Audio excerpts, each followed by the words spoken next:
Hi everyone, this is Isaac from the Chess Summit Network, and I'm back today with another live chess video.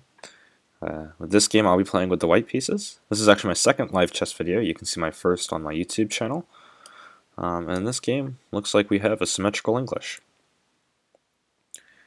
So he's just playing standard play. I'm just going to fianchet on my bishop. Nothing too special here. It's really based on what they do on this move. Do they play d6 or e6? Okay, so they play d6.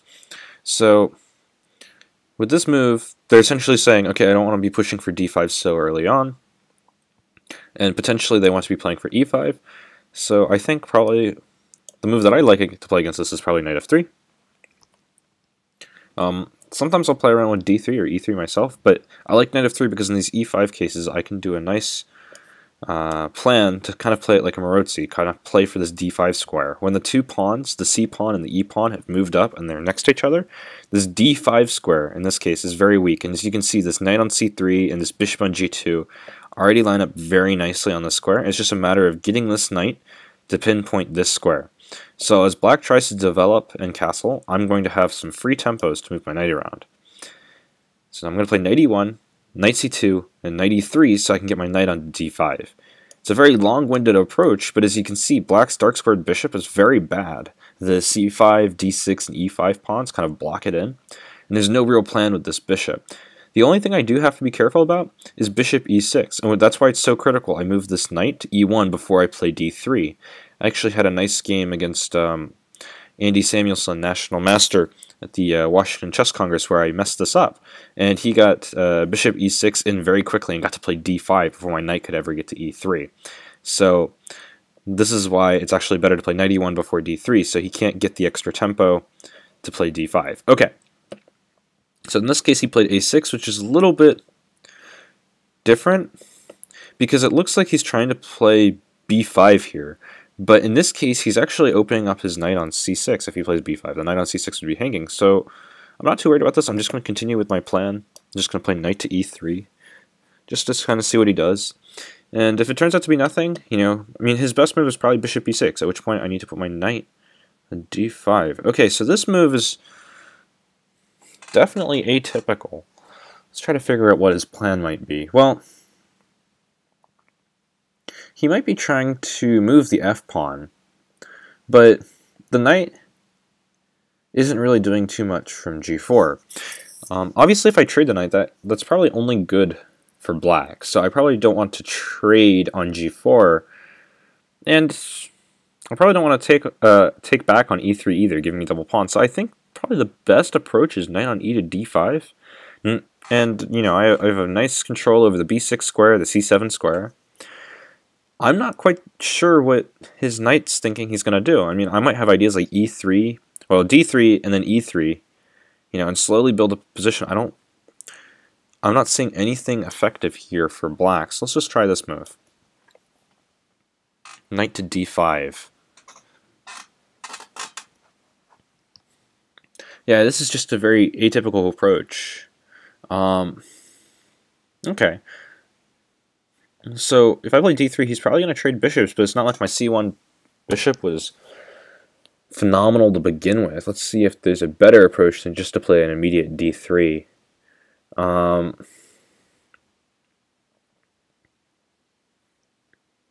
He's not exactly developing his pieces conventionally. So the first thing that I'm looking at is where can the knight go from g4? And I'm really only seeing f6 and h6, which for me kind of says, hey, this is kind of a weak piece to be targeting. So I'm already looking at a move like h3, forcing his knight to maybe go back to f6 or h6. If it goes back to h6, he doesn't really have too many trumps. I might actually have like d3, so that would force a bishop trade on c1, my queen on c1. And I have pretty nice control over the dark squares in that line. If I play h3, he plays knight f6, I'm not so worried about him trading on d5, so I can just advance with h4. And he can't take on d5, so if knight f6, so h3, knight f6, h4, if he plays knight takes d5, I have c takes d5, and I'm attacking both the bishop and the knight, I'm definitely winning material. The only thing I'd have to be worried about is can he sack, but again, there's nothing really clear here. So I'm going to play h3 here. It's just a natural forcing move. He has no way to easily target this h3 pawn. And if he ever tries to battery with bishop e6 and queen c8, I can play king to h2, and I'm perfectly okay. Yeah, I mean, when I look in this kind of position, I was very suspect of knight g4, but now this bishop g5 move, it's not like these pieces are working together to achieve a common goal. I mean, I guess I would have understood if he played knight g4 to play f5, but that clearly wasn't his intention. Bishop to g5 doesn't help him play f5. So, yeah, here, this is what I expected. So knight f6, and I think I just have h4 here, and if he plays bishop h6, well, let's give it a second here. Can I take maybe on f6 and then put my other knight on d5 with a forcing move? And that's pretty strong.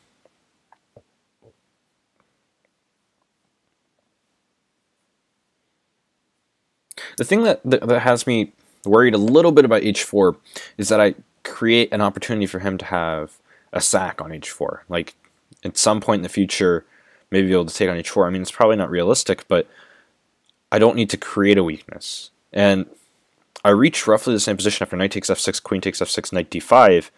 It's almost like he has to go back to d8. Both the b6 and the c7 squares are really weak. I'm going to be playing d3 at some point. It's just really not clear. If he plays queen to h6, though, on that line, that could be tricky. So knight takes f6, queen takes f6, knight d5. If he plays queen to h6, he's attacking h3. At that point, then I can't really just put h4 on autopilot. So maybe it does, move order does make sense. So h4, bishop h6. Then I can probably take on f6 and put my knight on d5. And he's starting to run out of squares a little bit. So yeah, let's do that. So h4. This bishop is kind of weird. It's not really in the square it belongs, which is actually g7. So he might try to go for some sort of g6 bishop g7 plan, but even in that case, he still has a bad bishop because it's pointing at the e5 pawn. Okay, so if I play d3 immediately, not really doing myself any favors. I think, honestly, I want to just keep this bad bishop here on h6 and try to find a way to use this c1 bishop in the future. So what can I do?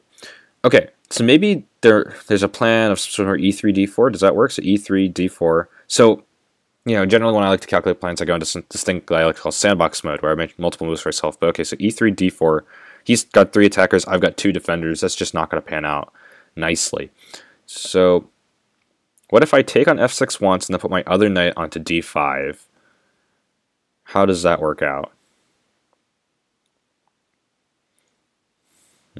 Well, the knight on f6 kind of keeps him less coordinated, and if I take, it lets him bring out his queen. And I'm not a fan of him getting to develop pieces, really. And if he takes on d5 and I take back, he can't play queen f6.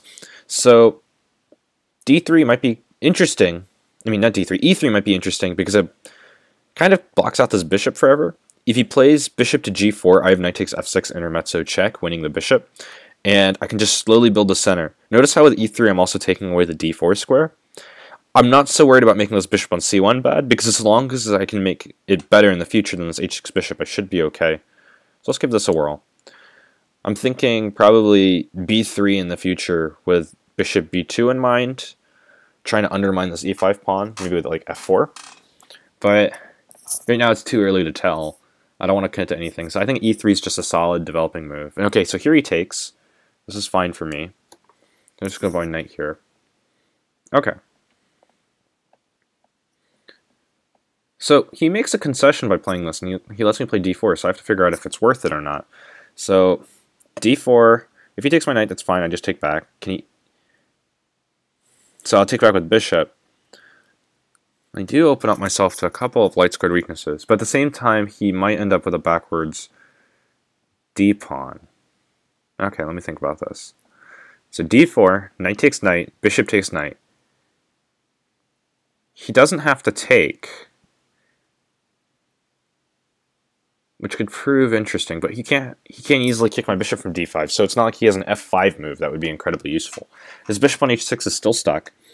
So this isn't really a problem for me. I still have control over the light square diagonal. There's no easy way for him to play. So okay, so d4, c takes d, e takes d, bishop takes c1, in this case rook takes c1. And if he tries to go for e takes d lines, I have queen takes d. And he has a backwards d6 pawn. I like these lines, so let's give this a whirl.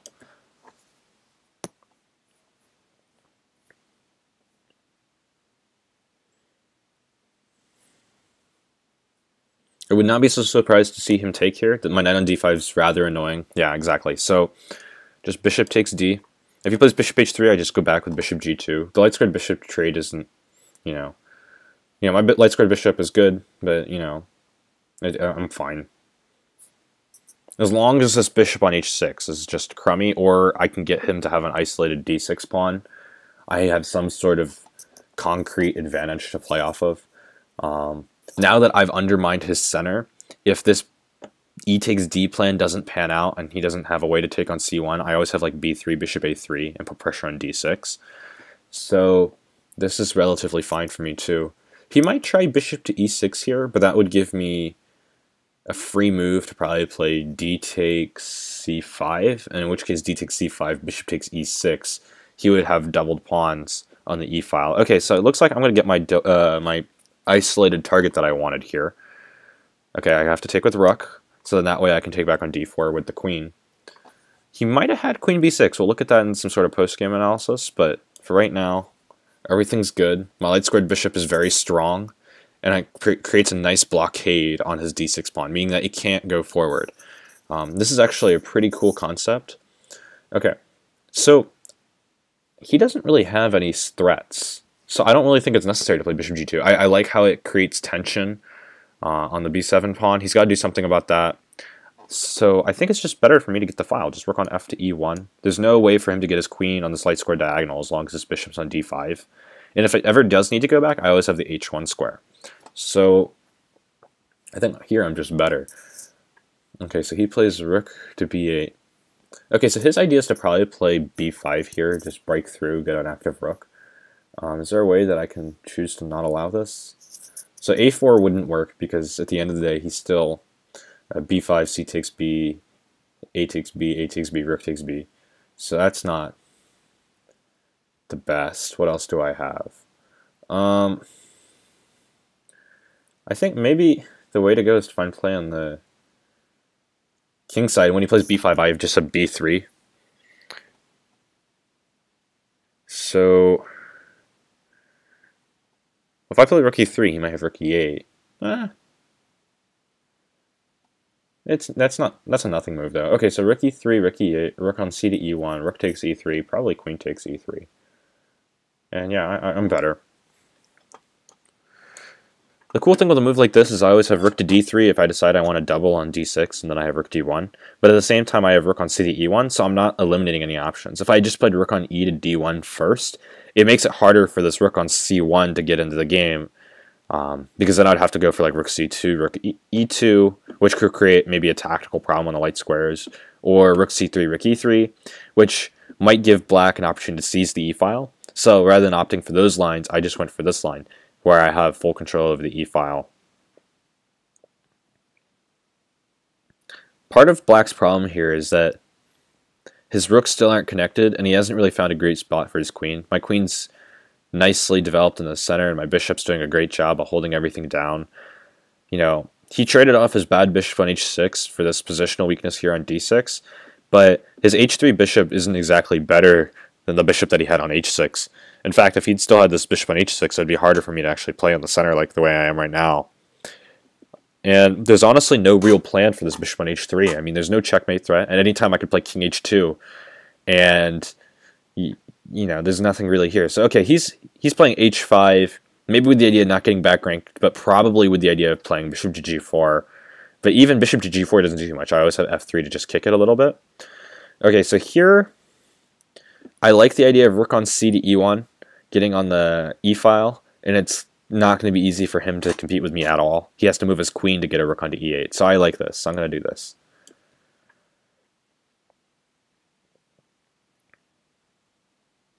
And if he tries to go for like queen d7 to develop to connect his rooks, then I always have rook to e7, and his queen's kind of awkward.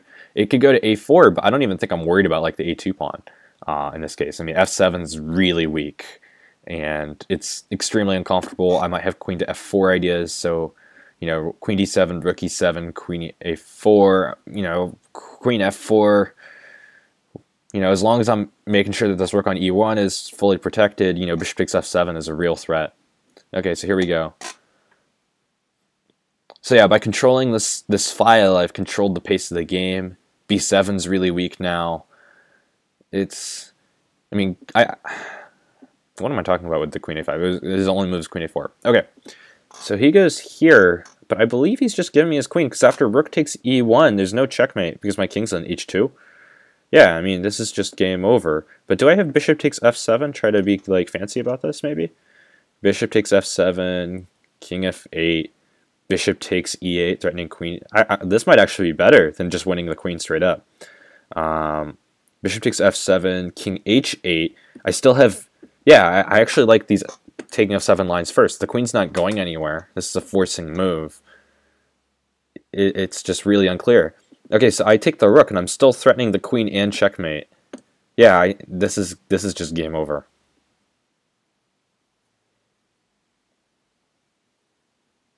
This queen is completely trapped. G7 is completely lost. There's no checks in the position. You know, as I mentioned in the beginning of the game, you know, when he played bishop to h3, there's just nothing for him to have here because of my control over the light squares. And okay, he just gives me checkmate.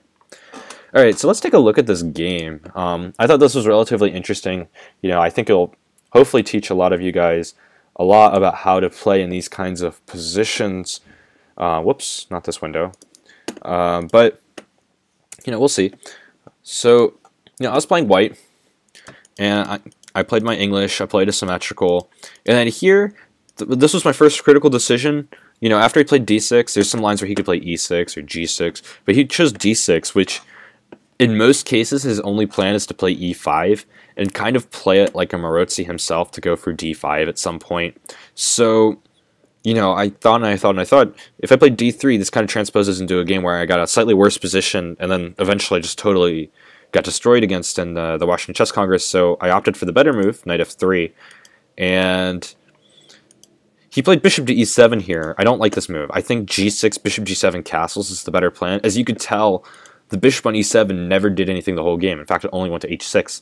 So I think even though it gives me the time to play knight e1, knight c2, knight e3, the more traditional plan of playing g6, bishop g7 castles is just more in tune with the structure. I mean, if you're thinking about it in terms of playing a Marozzi and pushing for this d5 idea, this dark squared bishop is your bad bishop. It's trapped within your pawn structure. And so by putting it on g2, he has a slightly better bishop than it would be on d6 or on e7. So I didn't like this move, bishop e7. Thought it was passive.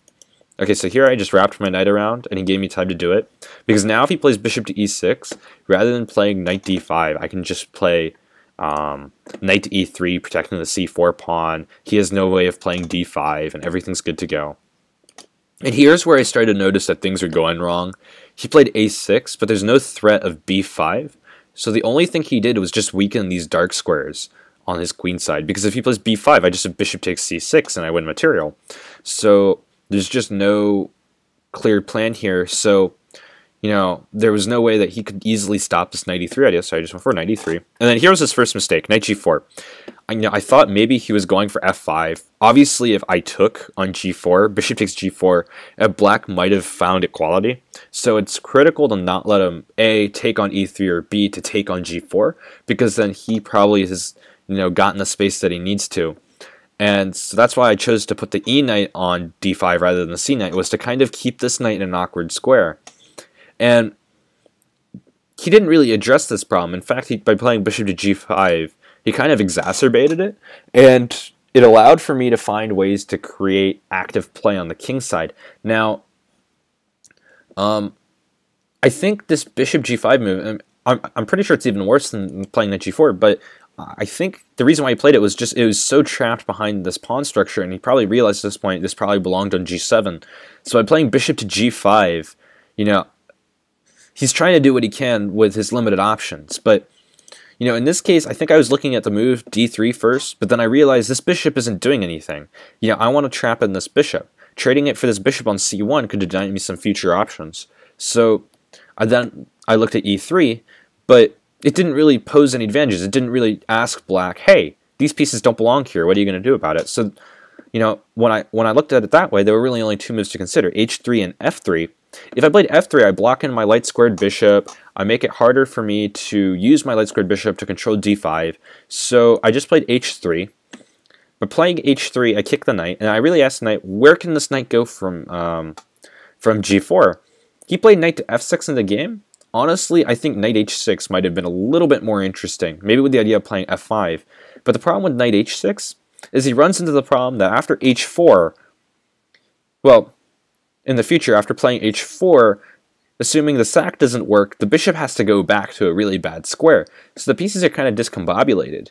And the cool thing about this h4 idea is I don't have to play it immediately. He has no way to counter it with pawns or anything.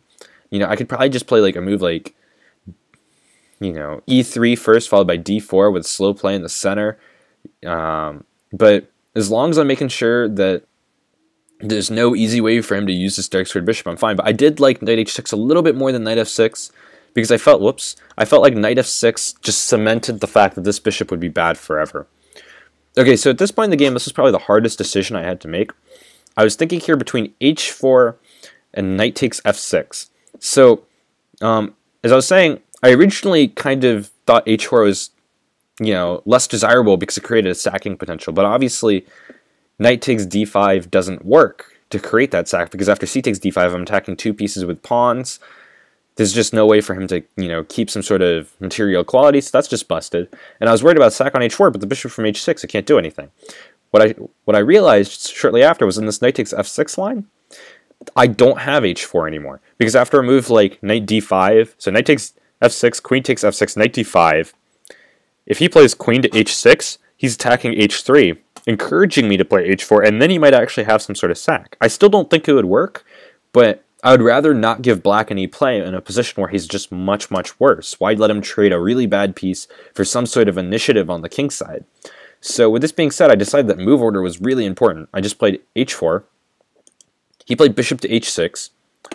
And here I made the good decision to not play d3. By playing d3, I would allow him to trade his really bad bishop for my bishop that might have potential to do something in the future. So I think I went with the right plan here. I played for e3, and I took away this d4 outpost from my opponent's knight, and by taking this away, it maintains the fact that I have a nice central advantage here. So he traded, which I thought was the right thing to do. But a cool thing about playing e3 is it prepares d4, meaning that this knight on c6 has to stay on c6 to protect this, protect this square, or he has to find g6, bishop g7, and slow play the position. But when he plays a move like knight to e7, he allows me to go for this d4 plan. And so he played knight e7, I played d4, and we traded. And, maybe he didn't think that I would take with the bishop, but in this case, the center is going to break at some point. If he doesn't take, I'm probably going to take on c5 or on e5. Structurally, it won't matter. And then I'm going to play b3 and then bishop a3 and attack either a d6 pawn that would be a backwards pawn or a c5 pawn that would be relatively weak. I'm still going to be using this pin on the b7 pawn on the rook. So it's very unclear as to how he's going to protect his dark squared weaknesses with his bishop all the way over here on h6. Now you're starting to see why this bishop needed to be on e7. Even though my dark squared bishop isn't doing anything and some of my other pieces aren't doing too much, this dark squared bishop isn't covering any of his weaknesses, and he can really start to feel the pressure of not having this bishop where it needed to be. So we traded, and I decided that it was okay to give my okay dark squared bishop for his really bad dark squared bishop, because in this position he has a bad dark squared bishop, but as long as there's pawns on the board, he always has the potential to reopen the position. He always has the potential to play g6 and bishop g7. This bishop's not bad forever, it's just bad right now. He has to waste tempos in the future. But if I can cash in this bad bishop with a trade to get a permanent weakness here on d6, then I really cramp black's position. As you can see, like his b7 pawn is weak. His f7 pawn is kind of stuck. He can't move it forward to create space. Not saying that that'd be a good move, but he's limited in that regard. And the d6 pawn is going to be a future target. Now, in this position, I think my opponent acted in the wrong way. What he did was he played bishop to h3. But I don't have to play bishop to g2, which is what I realized quickly, really quickly, is there's no mate threat. As long as I play rook to e1, good luck to his queen getting on this light squared diagonal with my bishop on d5. And by playing rook to e1, I ensure that this trade here, bishop to e6, will never happen, because after f takes e6, I'll have rook takes e6, and then his whole position just falls apart. So this bishop here is now stranded on h3. You know, even if it goes to f5 in the future, what is it going to do from f5? None of my weaknesses are on light squares, so he really just wasted a move, and now he's going to have to find another move to protect this b7 weakness, which he did.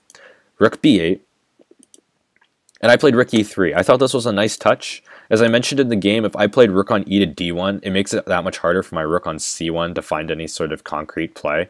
So by playing rook to e3, I maintained both play on the e file and play on the d file. So it's really easy to triple on the d file, but easy to double on the e file. And it turned out that this was the winning strategy, because after I played rook to e1, my opponent, realizing that rook to e7, attacking f7, was really strong, incorrectly played queen to d7, and my control over the d file was really strong. Now, e file was really strong. Now, he played rook on f to e8, thinking he might be able to get some sort of rook takes queen, rook takes rook check action going, but even after king h2, it didn't work.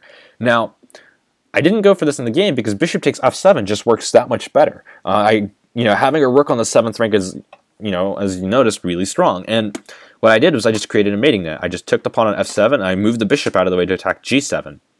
Now, let's say if he had tried for rook on b to e8, it's not going to change. It's not like he can say, oh, I moved the rook on the wrong square, that's why I lost. No, this position was busted much earlier in the game because I have control over all of these weaknesses, and just by having a rook on the 7th rank, the game is over. And so as we saw in the game, he just played rook on f to e8, and I found this nice check. If he played king to f8, I still take the rook anyways. I'm attacking the queen, and it's just not pretty. But, this might have been the best option. I'm taking, he's taking, whoops, king takes rook, and then I take the pawn. I'm up a queen to a rook. This is very winnable. So in all lines, this is definitely winning. He played king to h8, and after taking, he quickly realized that this is checkmate. So that was a pretty short game, but I thought it was fairly instructive. So hopefully in the future, you know where to develop your pieces and how to make your pieces good. And if your opponent's not putting their pieces on the right squares, take advantage of them.